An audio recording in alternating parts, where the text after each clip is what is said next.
Boxing is a sport for gentlemen. After physically harming each other with severe blows at the end of each fight, a handshake is expected to mark the end of the rivalry between the fighters. However, there are exceptions where the animosity between contenders is not purely sports-related and personal feelings are involved, turning the quest for victory into a surefire way to seek revenge for events prior to the match. Welcome. In today's video, we bring you the confrontation between Mike Tyson and Olympic gold medalist Tyrell Biggs, which would begin years before even knowing if they would have the opportunity to step into the ring together, but would end with a massacre within the safe and impartial rules of the boxing ring. Announced as the Clash for the Crown, the fight between Mike Tyson and Tyrell Biggs would take place on October 16, 1987 for the undisputed heavyweight championship. However, the rivalry between these two fighters would begin long before they faced each other in the boxing ring. One of young Mike Tyson's dreams was to win the Olympic gold medal in boxing, representing the United States. However, despite his impressive skills during the recruitment period, he was eventually overlooked by the team. A characteristic of Tyson that has helped him in many fights is his height.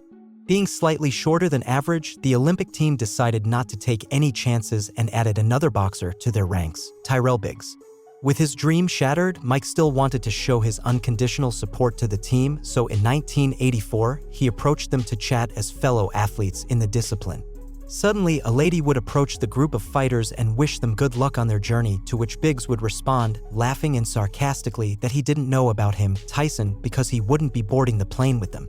Knowing the background, it was obvious that it was a mockery of Tyson's failure to be selected for the U.S. boxing team. Back in 1987, just 2 months before his fight with Biggs, Tyson would defeat Tony Tucker by unanimous decision, unifying the 3 major heavyweight championships and becoming the undisputed champion. Many expected his next fight to be against the linear champion Michael Spinks, who remained reluctant to face Tyson. Far from being offended, Mike knew that the boxing stars were aligning in his favor to finally get a chance to seek revenge. Tyson chose to face one of his mandatory challengers, who happened to be the Olympic gold medalist from 1984, Tyrell Biggs, who held an undefeated record since transitioning to professional boxing. As the fight approached, Biggs would start making controversial statements to the press, directly attacking Tyson. "He has never fought someone like me," he claimed. "I don't know Tyson the way you do, and talk about him. I've known him for a long time," he boldly repeated, insinuating that he wasn't the champion he was portrayed to be. More or less, Biggs promised to use his mobility and overall superior boxing ability to finish Tyson. "He is strong, but his strength won't hurt me." Biggs was convinced that every fighter he had ever faced was stronger than him, but as the fight progressed, he benefited from his mobility and boxing ability to neutralize that strength, making it irrelevant, leaving the question open of what Tyson would do when that happened. With the sound of the bell, the contest began, and Biggs used his mobility to move from one point to another in the ring while Tyson actively sought to land the first punch on him. It was clear that Biggs had no intention of staying in front of Tyson and engaging in an exchange of blows. However, Iron Mike was known for deciphering his opponents and finding the right strategy that allowed him to work his victories, whether it took more or less time. And I admit it was 5 years ago, but he really bothered me. There is the hook, again, because his hands are down. In the second round, Tyson continued to show himself as a predator willing to pursue his prey no matter what. Biggs, far from using the natural advantage his height gave him, seemed to focus on avoiding Tyson's attacks, which inevitably landed on him from time to time. He still took some strong shots from Tyson. You see, now Biggs is standing there and exchange toe-to-toe, like I said earlier. You can't do that. With body blows, Iron Mike began to work his victory with the intention of weakening his opponent enough to slow him down and make him an easy prey in the following rounds. Lower. Remember Stevenson? That was the left hook, Barry. That was the left hook I was talking about. Now, if I'm sure Georgie Biggs will say, keep those hands high. Biggs' offensive seemed not to have fully started during the third round. Against Tyson's explosive fighting style, it became evident who was dictating the pace of the fight. Same cut. And another big left hand, and Biggs is hurt. And there's a huge left hand. While Biggs' body absorbed Tyson's punches easily, during the fourth round, he began to show physical effects from them. On the other side, Tyson seemed to enjoy every second of the fight against the one who had tried to humiliate him but was not demonstrating the skills to offer the audience an equally explosive counterattack. Biggs seemed to have tired of evading Tyson, or his excessive mobility in previous rounds began to take its toll. With more fixed stances, everything pointed to the fact that, starting from the 5th round, there would finally be close exchanges of blows involving both fighters. Allow Mike to dominate,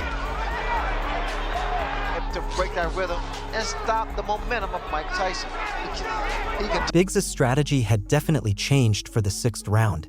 Reducing his mobility, he now threw himself at Tyson's body to get out of trouble, with the certainty that the referee would interfere and order some distance between them. Meanwhile, Mike resembled a beast hungry for victory. Occasionally, he could be seen charging at Biggs with such force that he threw him against the ropes, despite not being able to corner him long enough to deliver one of his deadly combinations. Wait! Before telling you about the unexpected outcome of this encounter, we invite you to leave your like on the video and subscribe to our channel by activating the notification bell. Your support is our strength to keep bringing you the best and worst of the discipline. Don't leave us without it. By the 7th round, the unpleasant surprise that Biggs was giving in the ring was already being discussed. He had not adopted the expected fighting style, projecting that he was only fighting to survive another round. Tyson, with a left punch that started low but rose to reach the chin, sent Biggs to take a break on the canvas 30 seconds before the end of the round. Oh, that was a tremendous left hand. Biggs would get up at the count of 9, signaling that he was in a condition to continue. As soon as the fight resumed, Tyson jumped on him and delivered a second left punch that had the same effect as the first. The Olympic medalist who had stolen his dream and mocked him had now fallen for the 2nd time facing him. Almost as unexpectedly as it began to be anticipated due to his poor performance, Tyrell Biggs was unable to surpass the new safety count, so the referee announced the end of the contest, declaring Tyson the winner by knockout at 2 minutes and 55 seconds of the 7th round. While Tyson celebrated with humility, greeting everyone who approached to congratulate him, Tyrell Biggs took his time, sitting on the canvas to regain strength in his legs and stand up. Surely, his mind was filled with the promises he had left unfulfilled and how his great mobility and boxing ability had failed him for the first time in his professional career against a rival who had underestimated him so many times over the years.